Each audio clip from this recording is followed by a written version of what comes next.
galera! Já já começa, segura firme e bora! Bom dia, meus irmãos. Graça e paz ao coração de vocês. Privilégio estar aqui, podendo compartilhar um pouco do Evangelho com o coração de vocês. Vou dar um leve sorriso, para não ficar feio na foto. Obrigado. Porque às vezes eu vou procurar alguma foto, eu estou vesgo, eu estou fazendo careta, então melhor começar com um sorriso. Queria compartilhar uma palavra com vocês hoje, lá em Filipenses, capítulo 2. Carta de Paulo aos Filipenses, capítulo 2.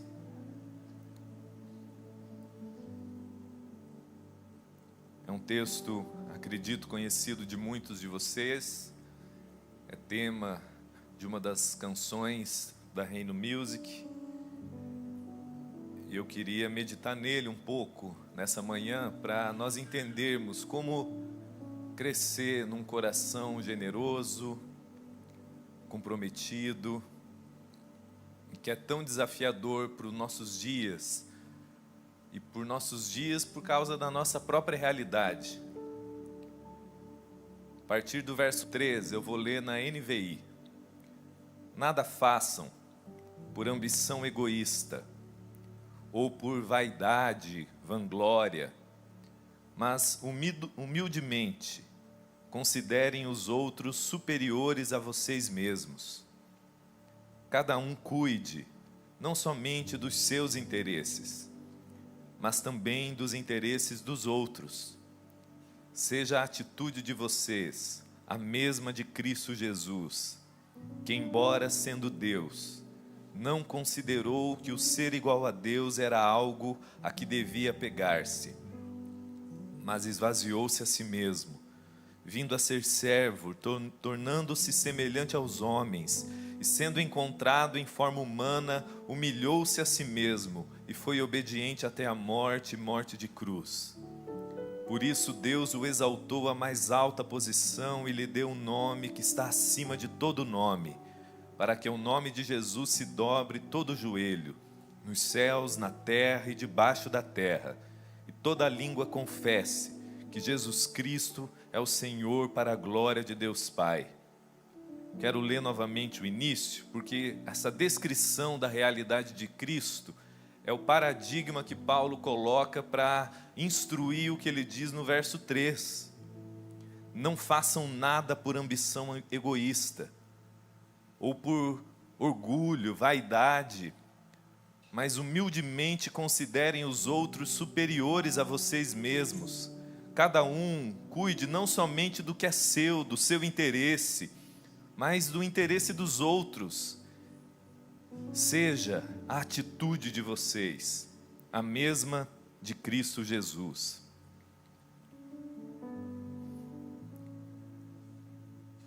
Em 2025, saiu um dado atualizado da OMS, Organização Mundial de Saúde, conectando a solidão a um dos maiores desencadeadores de transtornos mentais. Depressão, ansiedade, pânico, ao ponto da OMS divulgar que mais de 100 mortes acontecem por hora e mais de 870 mil mortes estão relacionadas no ano passado a questões emocionais ligadas à solidão. Nós estamos vivenciando aqui na Reino a conferência de adolescentes, aonde nós vivemos uma era hiperconectada, mas essa pesquisa revela que mais de 50% dos jovens se sentem muito sozinhos. Estão entupidos de pessoas nas redes sociais, divulgam em todas as redes sociais, e algumas que eu não sei nem o nome, mas internamente estão sofrendo solidão, e isso adoece mentalmente as pessoas. Só que, por que isso acontece? Por que a gente adoece tanto por se sentir sozinho, porque nós, você, eu, nós fomos criados para relacionamento. Quando as Escrituras colocam que o ser humano foi criado à imagem de Deus, Deus é um Deus relacional. Um dos mistérios das Escrituras é a Trindade, um Deus que é único, mas que é Pai, Filho e Espírito Santo, e que o C.S. Lewis, um dos grandes intelectuais da história da fé cristã, diz que existe na Trindade uma grande dança relacional. E porque Deus é relacional, um Deus único, porém plural, você e eu, nós somos únicos, mas a nossa vida genuína só acontece na pluralidade, nas relações. Só que aqui que é o problema, porque dá trabalho se relacionar. É difícil porque as nossas vidas, as nossas relações, muitas vezes estão cheias de egoísmo, vaidade, ofensa, contenda. Eu vi um memezinho de final de ano de um humorista falando que a gente entende no Natal o porquê que a gente se encontra com a família só no Natal. Porque é muito trabalho. É engraçadinho, mas você se relacionar com a doideira da tua mãe, com a maldade daquela prima, com o egoísmo do teu pai. Eu lido com relacionamentos, com casamentos, com mentorias de casais há muitos anos. E a maioria dos casamentos não acabam por falta de amor. A maioria dos casamentos não acabam por traição e agressão física. Infelizmente isso acontece, mas não é a maioria. A maioria acontece porque o casal é carregado de imaturidade emocional e suas relações são cheias de egoísmo, vaidade, orgulho. E isso nos adoece. E você pensa que isso é uma realidade que acontece só na tua casa, só na sua vida? Quase todas as cartas apostólicas, Paulo está tratando isso. O que parece muito estranho para nós, porque você imagina que a pessoa veio para o ambiente da fé, para a comunidade da fé, e vai acabar. Porque a gente cria uma ilusão do que é a vida, do que é a sua própria vida. A gente imagina, porque a gente está no ambiente da comunidade da fé, não vai ter vaidade, não vai ter egoísmo, vai ser todo mundo generoso. Você não é generoso. Você lida com egoísmo dentro de você. E é por isso que Paulo escreve essa carta, porque a igreja de Filipos estava passando por esse desafio.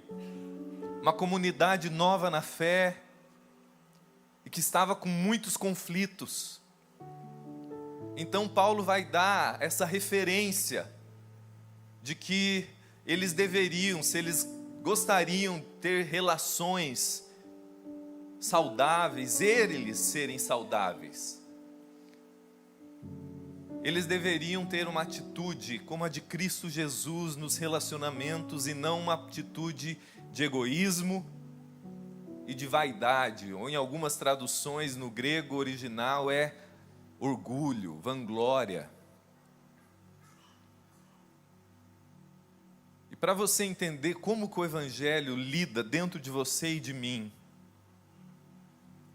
com essas questões, para que você cresça num coração mais generoso, mais saudável, mais comprometido com o bem do outro, com o interesse do outro. Uma vez, queridos, que nós somos influenciados por dois extremos quando a gente fala de se relacionar com o outro. Por um lado, muito comum em culturas mais tradicionais, mais antigas, e em muitos ambientes religiosos, a relação, ela é superior à qualidade da vida da pessoa. Ela tem que ficar casada, ela tem que se relacionar com aquela pessoa, com aquele parente, com aquela igreja, custe o que custar. Não importa se ela está sendo abusada, se ela está sendo traída, se está todo mundo ali é doente. É aquela relação, talvez você viu tua avó, tua tia, tua mãe, Que a pessoa fala assim, ai, mas ela ficou casada há 30 anos, mas era um inferno o casamento dela. Não tinha nada saudável ali, o melhor que ela podia fazer era ir embora. Por quê? Porque às vezes a gente imagina que a vida tem que se submeter à doença da relação, e não é assim no Evangelho. Deus nos chamou à paz, e às vezes a relação só gera doença, guerra. Porém, como você, eu, todos nós, a nossa alma ela é polarizada, a gente sai de um extremo e vai para o outro. Se em culturas mais tradicionais, religiosas, era uma relação do custe o que custar, hoje nós vivemos a era que os sociólogos chamam do individualismo expressivo. O que é isso? Não me dê trabalho. O que importa sou eu. O que importa é minha alegria, a minha felicidade, os meus sonhos. Então eu me relaciono pautado na minha felicidade, no meu ego. Nós casamos por nossa causa. Nós temos filhos por nossa causa. Nós queremos ir para uma igreja e se relacionar como um shopping center. Tem que estar com o ar gostoso, a música legal. Se deu algum trabalho, eu descarto. É as nossas relações de hoje. Relações individualistas, aonde tudo, as suas orações, os seus vínculos, são pautadas em você. O que é uma grande ironia, porque se há uma grande paradoxo na fé cristã, é que mostre alguém que busca o tempo todo o que eu posso fazer para eu ser feliz, que vive uma vida na busca da sua própria felicidade, essa pessoa será infeliz. É uma das falas de Jesus estranhas, quando ele diz assim, aquele que busca salvar a si mesmo, viver para si, salvando a sua própria alma, esse se perde. Mas aquele que por amor de mim, entrega a sua vida, vive para o bem do outro, e se entrega ao bem, a Deus, ao próximo, estranhamente, esse encontra a vida. Mas por que isso acontece? E isso acontece não só para quem está pulando na Sapucaí, mas quem está num culto de domingo aqui. Porque isso não é uma realidade secular, isso é uma realidade da natureza humana. Existe algo dentro de nós que guerreia contra a generosidade, que guerreia contra uma vida que se importa com o outro.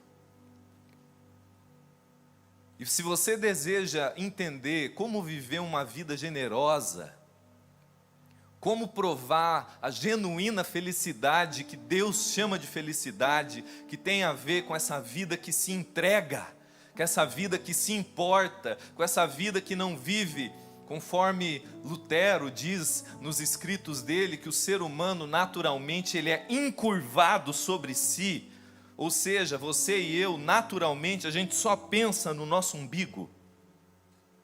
Isso é você, isso sou eu, no nosso natural. Como que o Evangelho, como que a graça de Deus agindo em nós pode desencurvar a nossa postura para que a gente finalmente enxergue o outro, para que a gente finalmente viva uma vida generosa, comprometida. Começa você e eu entendendo que você, que eu, a nossa condição humana acontece entre sombras e luzes. A sua vida, ao mesmo tempo que o Evangelho descreve você e eu como uma nova criatura, alguém que nasceu de novo, que carrega a vida de Deus, justificado, perdoado, redimido, salvo. Ao mesmo tempo que o Evangelho descreve essa posição gloriosa que você e eu, nós já temos em Cristo, ele descreve que a nossa condição ainda não é perfeita. Nós ainda não fomos glorificados, ressurretos, nós ainda lidamos com uma carne em nós, com uma disposição rebelde, vaidosa, egoísta. E é justamente essa realidade que você precisa ser honesto dentro de você, que muitas vezes vai destruindo e minando não só seus atos de generosidade, vai minando os seus relacionamentos, teu casamento. Eu costumo brincar que o diabo não tem a prerrogativa na minha vida ao ponto que eu não preciso dele nem para me destruir, eu dou conta. Eu dou conta de acabar com o meu casamento, eu dou conta de acabar com os meus sonhos, porque se eu me entrego a tudo o que o meu interior é capaz de produzir, eu não termino o ano casado. E se você não é honesto sobre isso, você é um perigo para você, porque você é um alienígena acerca de si próprio. Você acha que todo mundo é egoísta, menos você. Você é generoso, é um chuchu. Não, querido. A condição humana, o ser humano, o pressuposto de o que banca a nossa vida ser única e exclusivamente a graça de Deus, favor imerecido, significa que Deus sabia a bagunça que Ele estava entrando quando Ele te buscou. Você não é uma surpresa para Deus. Não tem um dia que Deus fala, agora eu não sei o que faço com você, me surpreendeu a tua maldade. Não. E Paulo descreve aqui em Filipenses duas realidades que nós lidamos com mais intensidade: egoísmo e orgulho. Egoísmo é aquela vida autocentrada. É aquela questão que você e eu sempre temos: e quanto a mim? E eu? E a minha realidade? E quanto que eu posso ganhar nisso?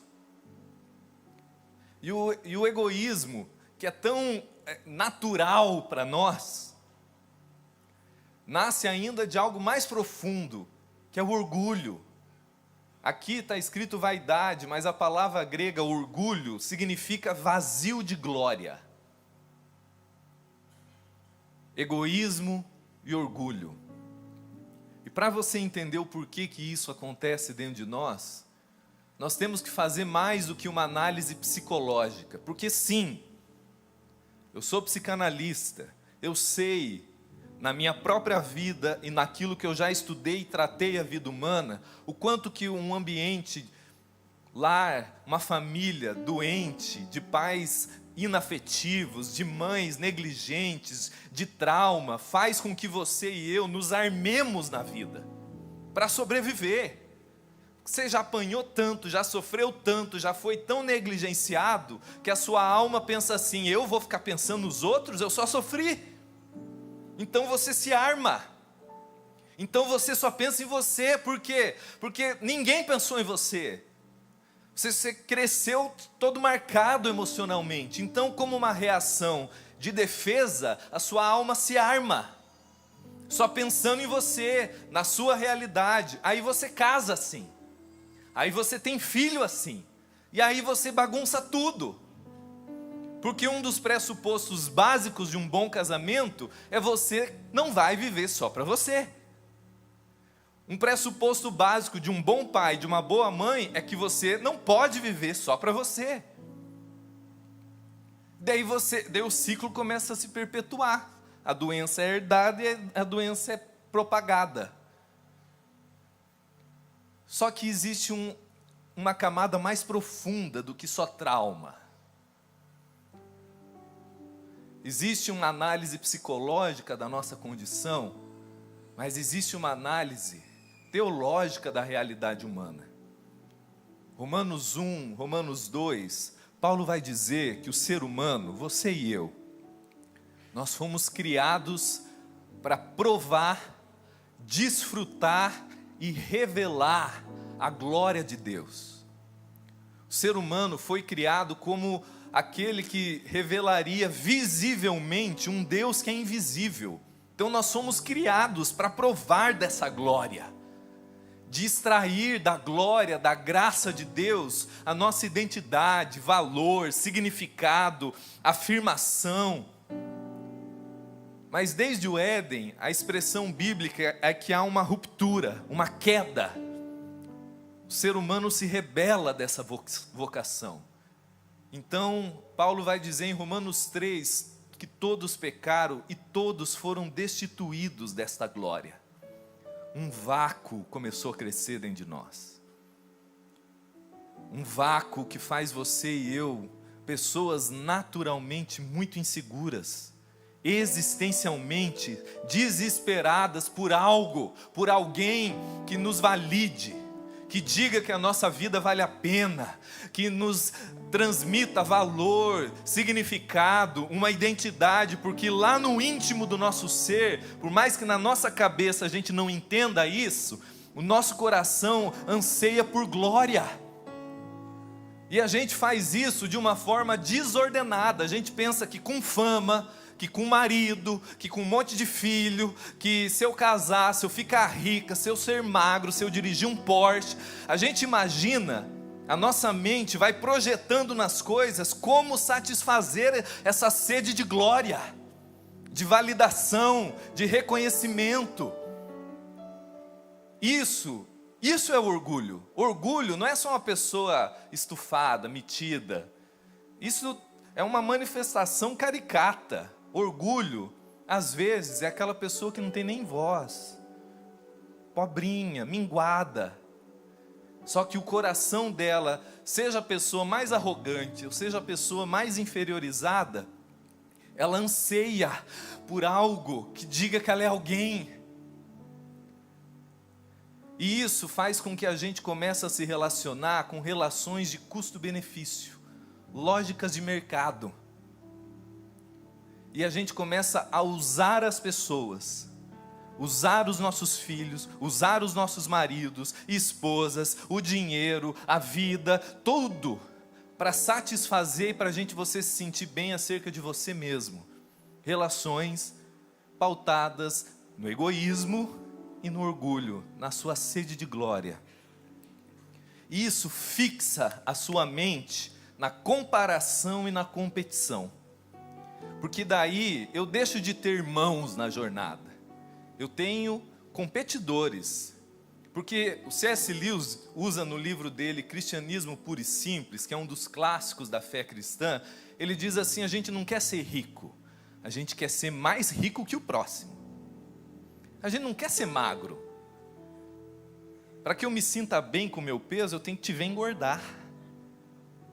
Você não fala porque pega mal, né? Mas você fica bem quando você fala, engordou e eu emagreci. Porque a sua mente começa a se comparar e competir. É mãe competindo com filha. É marido competindo com esposa. É pastor com membro. É colega de trabalho. Você vê o cara, eu dou um exemplo, que talvez você já me ouviu pregando mais vezes, você já me viu falando. O cara chega de Fusca, Fusquinha, aqueles antigos, fedendo gasolina. Ele está até encurvado. O dia que ele dirigiu o Porsche, ele estufa, igual um pavão gospel, abre a janela, porque eu sou crente. Ah, você é um patético. Porque na hora que você sente que está ganhando o jogo, gera um complexo de superioridade. Você olha a vida de cima para baixo. Na hora que você sente que está perdendo, gera um complexo de inferioridade. Você olha a vida de baixo para cima. Mas note, seja o mais superiorizado, o arrogante, que fala alto, ou mais supostamente humilde, que fala baixinho, encurvado, ambos são orgulhosos. Tem uma vida e um olhar de si e da vida pautado no orgulho, no vazio de glória. Só que às vezes você sente que está ganhando e às vezes você sente que está perdendo. Isso, querido, não destrói só um coração generoso. Isso acaba com o teu casamento. Isso faz casais que se amam não se suportarem mais. Porque são só dois inseguros, egoístas, usando um ao outro para tentar satisfazer sua fome de glória. Como que o Evangelho lida com isso? Como que o poder de Deus, a graça de Jesus, lida com essa condição em nós? E note, como eu falei, essa condição, porque todos nós lidamos com isso. E se você não nota que você lida com isso, significa que o egoísmo e o orgulho já está controlando a sua vida. E o teu marido sabe. E os teus filhos sabem. Nós vivemos hoje a era chamada das... Com todo respeito às mães, a minha esposa acabou de ganhar um bebê, maravilhosa. Mas os pais, sobretudo mães instagramáveis. O que é isso? Não pode postar? Poste, se você quiser. Mas você entender que muitas vezes o seu olhar não está sobre aquele ser humaninho. É uma tentativa de usar o marido, o casamento, o filho, para que você se sinta melhor sobre você. Isso vai adoecer você. Isso vai definhar você.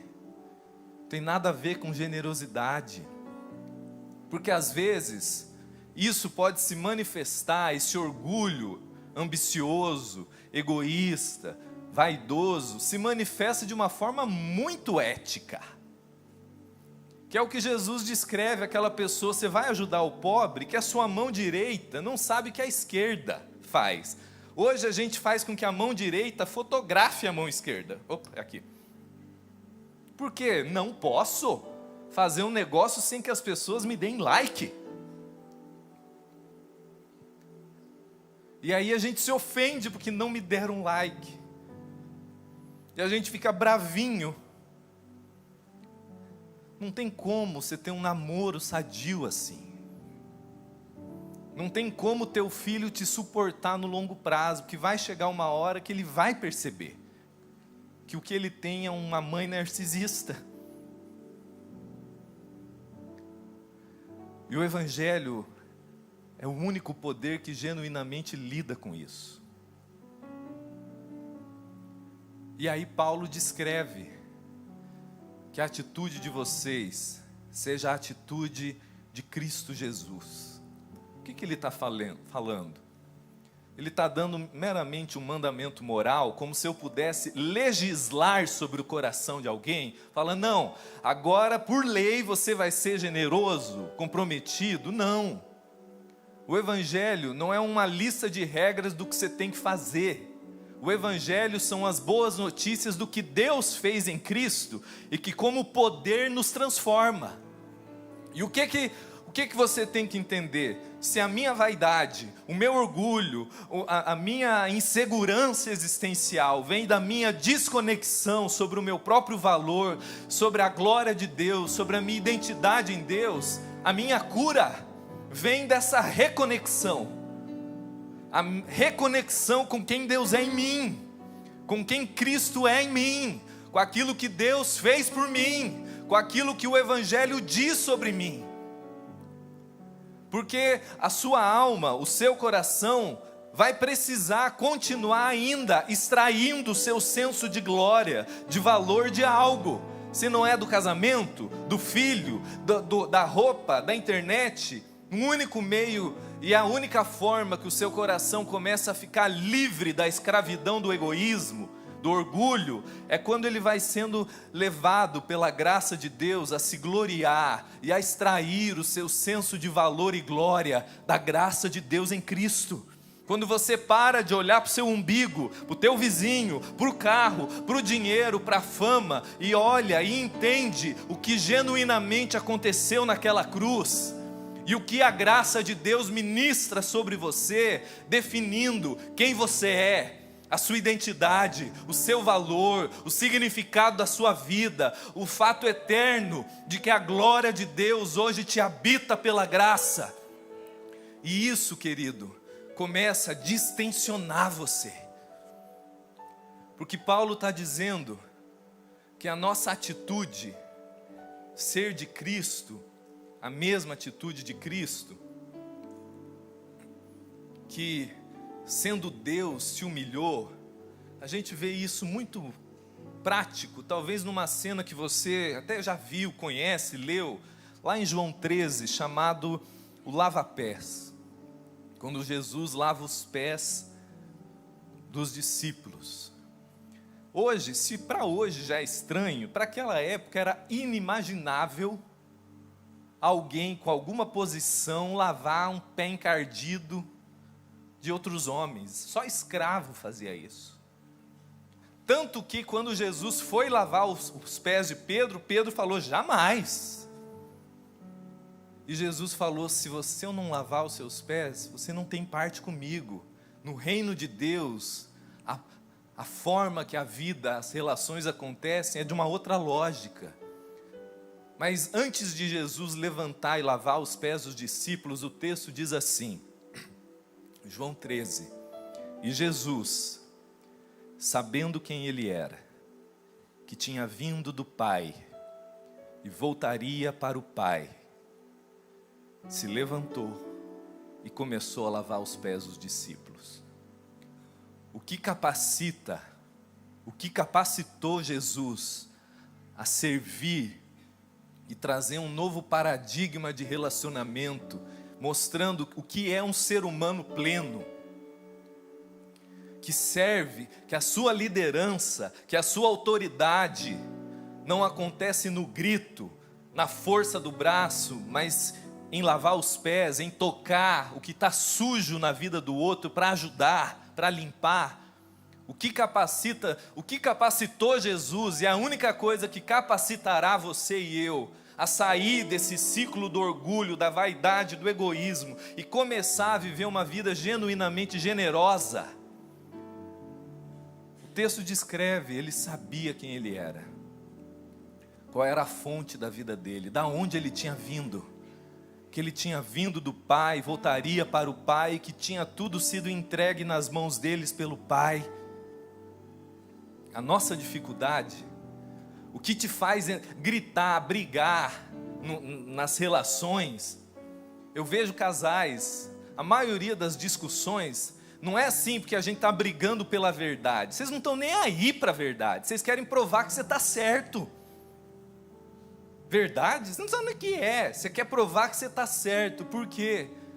A insegurança sobre quem você é, sobre o seu próprio valor, sobre a sua identidade, sobre a afirmação do valor da sua vida, está sendo projetado que eu preciso ganhar essa discussão para eu sentir que eu sou alguém. E aí você fica louca com a sua filha, que ela não é do jeito que você imaginava. Você queria ela magra, ela é gorda. Você queria que ela gostasse de homem, ela gosta de menina. E isso aterrou. Você não está nem aí para o céu e para o inferno. Você está com medo do que as pessoas vão achar de você. Por quê? Porque você está extraindo daquilo ali o seu valor. E isso faz com que você não consiga ser generoso. Mas esse ciclo começa a se quebrar dentro de você, quando o Evangelho começa a curar as suas inseguranças. E você vai entendendo, apesar de eu ter nascido de uma família bagunçada, essa é minha mãe, esse é o meu pai, esse é um DNA de 1,99 que eu recebi. Mas eles não são a minha fonte. Eu nasci de Deus, eu nasci de novo. Eu estou em Cristo, a glória de Deus me habita, a minha identidade está nele. Eu tenho uma vida toda bagunçada, tenho muita coisa para melhorar, mas meu valor está em Cristo. A coroa da minha vida não está no meu carro, não está num casamento, não está nos meus filhos, está em quem eu sou em Deus, em quem Deus é em mim, no fato de que Cristo está em mim. E conforme o seu coração vai absorvendo isso, meu irmão, essa tensão ansiosa, medrosa, egoísta, porque a sua arrogância, o seu egoísmo é só medo. Pessoa que chega, homem, vamos falar só nós aqui, vamos fingir que não tem mulher. Quando a gente fala alto, quando a gente estufa, é porque a gente está cheio de medo, a gente está inseguro. Então a gente acha que no grito, no coice, virando cavalo, a gente vai lidar com a coisa. Não, só vai acabar com os seus vínculos. Mas quando você trata o seu coração em Deus, e isso às vezes é doloroso, é desconfortável. Eu lembro uma vez, cheguei em casa, a gente estava vivendo, há uns 11 anos atrás, sou casado há 14. A gente estava vivendo um turbilhão, vivendo uma falência financeira. Eu cheguei em casa e a minha esposa falou alguma coisa, nem lembro o quê. E como eu sou bom nas palavras, eu não falo palavrão, mas eu sei dar um coice gospel. Eu falei, coloquei ela no lugar e entrei no quarto. Quando eu sentei na cama, eu falei, que idiota, o que eu acabei de fazer? Porque o que eu tinha dito era correto, mas eu fiz da forma mais infantil e idiota possível. Aí, querido, o nosso egozinho não quer voltar atrás. Mas é por isso que os nossos casamentos vão para o lixo. Não é o diabo, cara, que está acabando com o teu casamento, é o teu ego. E eu voltei, sentei na frente dela, falei, me perdoe. Eu fui agressivo, eu fui mal educado, mas é porque eu estou com medo do que nós estamos passando. Eu não estou sabendo lidar, e eu estou inseguro. Então nós oramos, nós choramos, e sabe o que aconteceu com aquela discussão que poderia permanecer por dias? Se acalmou. Por quê? Porque você vai ter que ter a disposição de tratar o seu ego ferido, o seu orgulho vaidoso, apenas na graça de Cristo, entendendo quem você é nele, lembrando o seu valor nele. Eu estou desesperado com esse relógio.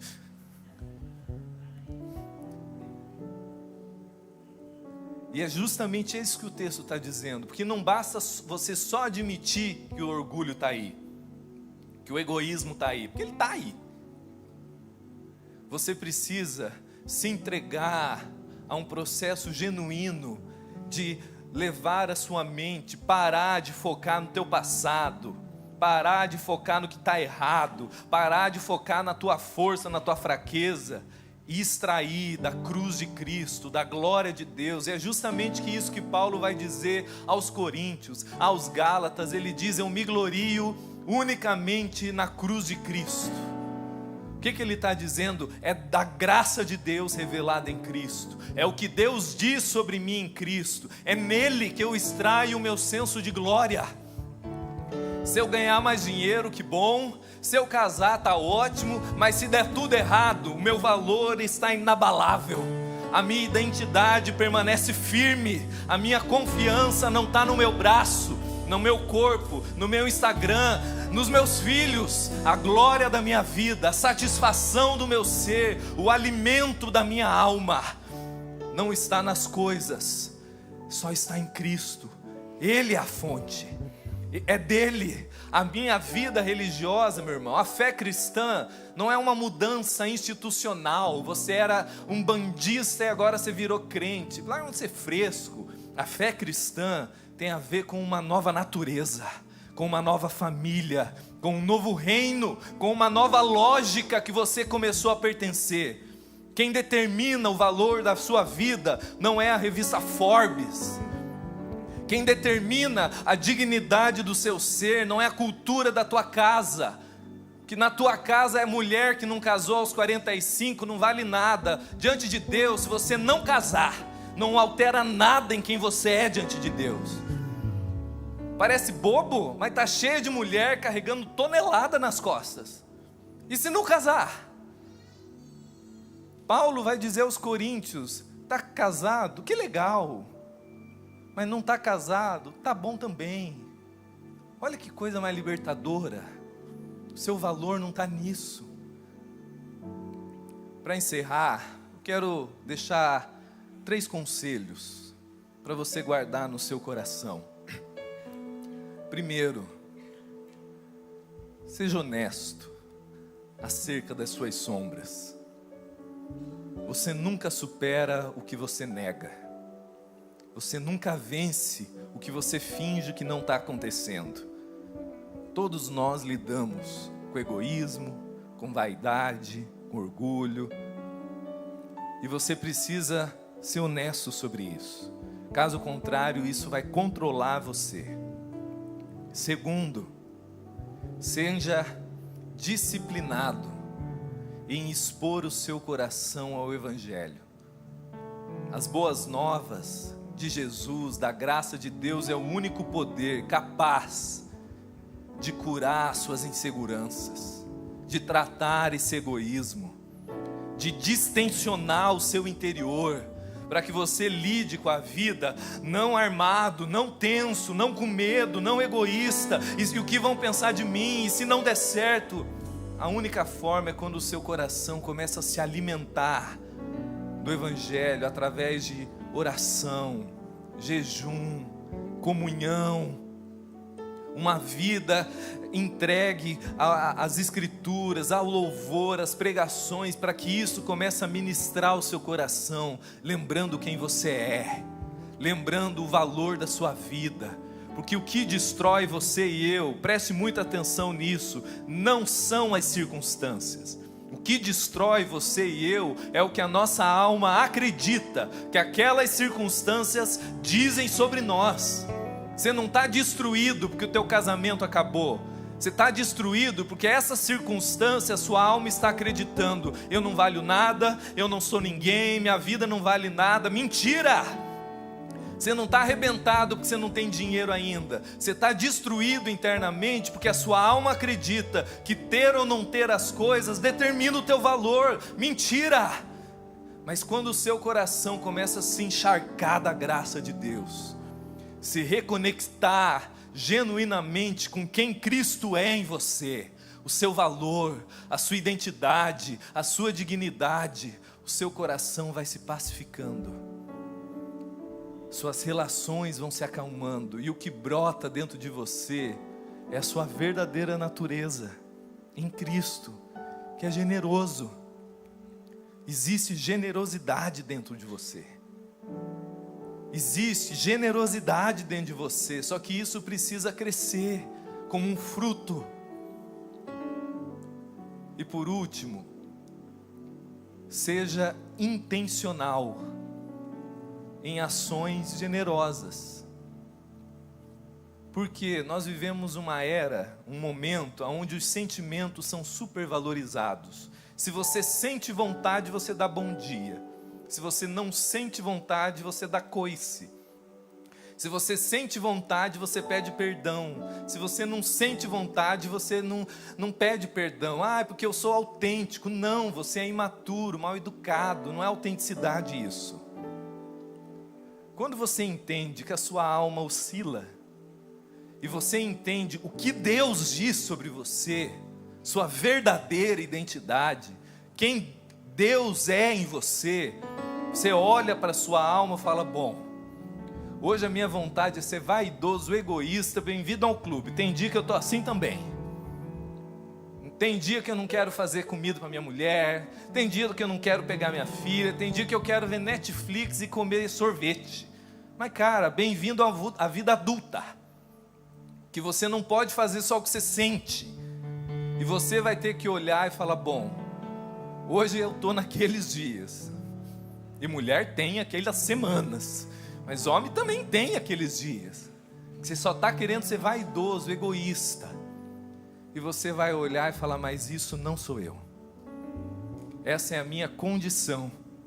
Essas são as minhas sombras. Mas a luz de Deus está em mim. E eu começarei a educar a minha vida no amor. Eu agirei com generosidade, com bondade, com comprometimento, sentindo ou não sentindo. Isso vai educando o seu interior sobre a realidade de quem de verdade você já é. Você pode se colocar de pé?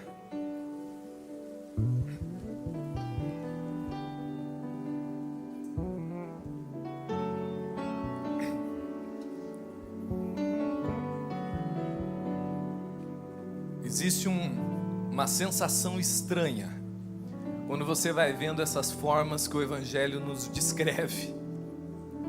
Porque o Evangelho descreve você muito pior do que você quer admitir. mas descreve você muito mais amado do que você já sonhou. O Evangelho descreve sombras que você carrega, que você nunca teve coragem de falar nem para o espelho. Ele te faz encarar essa bagunça, mas ao mesmo tempo ele revela a glória de quem você é em Cristo e quem Cristo é em você, que liberta o seu coração. E quando eu entendo, sou honesto e me abro para um processo onde todos os dias, eu busco em Cristo, no Evangelho da graça de Deus, no amor de Jesus, aonde está a fonte da glória da minha vida. E aí, galera? Espero que vocês tenham sido muito abençoados hoje. Não fica de fora não, hein? Segue a gente e cola nos próximos conteúdos. Deus abençoe vocês.